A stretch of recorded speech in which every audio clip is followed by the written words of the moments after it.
Hello बच्चों, let's read this question. An unloaded bus can be stopped by applying a brakes on a straight road after uh, covering a distance x. Suppose the passenger added 50% of its weight as the load and the braking force remain unchanged. How far the bus go after the application of the brakes? Velocity of the bus in both cases are same. तो question में क्या बोल रहा है? तो question में बोला है कि एक बॉस है, तो मान लीजिए कुछ उसका मास एम है और ये भी वेलोसिटी से मूव कर रहा है।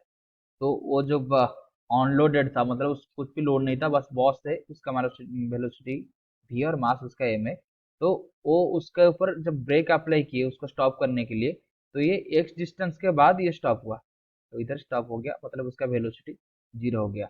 तो अभी जब इस बॉस का उसका मास है प्लस कुछ पैसेंजर है जो कि उसका 50% ऑफ इस मास है, मतलब उसका मास अगर एम है तो ये एम इंटू 50%, तो उसका मास है। Velocity both case remain same, मतलब इधर अगर भी वेलोसिटी जा रहा था इधर भी वेलोसिटी जाएगा, तो सेम फोर्स इधर भी एफ फोर्स अप्लाई कर रहा था, इधर भी एफ फोर्स अप्लाई करेगा, लेकिन डिस्टेंस सेम से अलग हो जाएगा। मतलब इधर एक्स डिस्टेंस पे रुका था, अभी ये एक्स डिस्टेंस से बाद ये वेलोसिटी उसका जीरो होगा। तो ये हमको इस एक्स का वैल्यू पता करना है।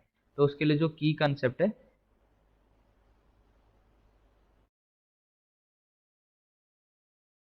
तो की कंसेप्ट क्या है?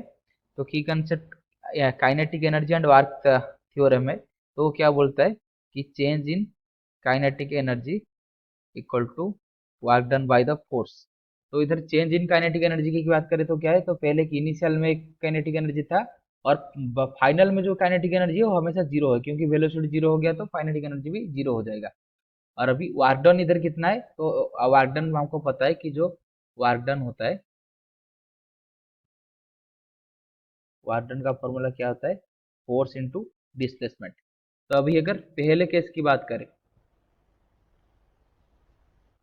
तो पहले केस में उसका वेलोसिटी भी था और मास एम था, तो काइनेटिक एनर्जी कितना हो गया, हाफ एम वी स्क्वायर। तो बाद में जाकर वो जीरो हो गया, मतलब चेंज इन काइनेटिक एनर्जी हो गया half M we square minus zero, यानी कि half M we square equal to work done by the force. Work done by the force कितना है, फोर्स है एफ, डिस्टेंस ट्रेवल किया था एक्स, तो दैट इम्प्लाइज हम ये बोल सकते हैं कि half M we square equal to f x. तो केस टू की अगर बात करें तो अभी उसका मास कितना है, तो अभी जो मास है वो है एम प्लस उस मास उसका 50% पैसेंजर, यानी कि एम का 50% कितना होगा, एम बाई टू।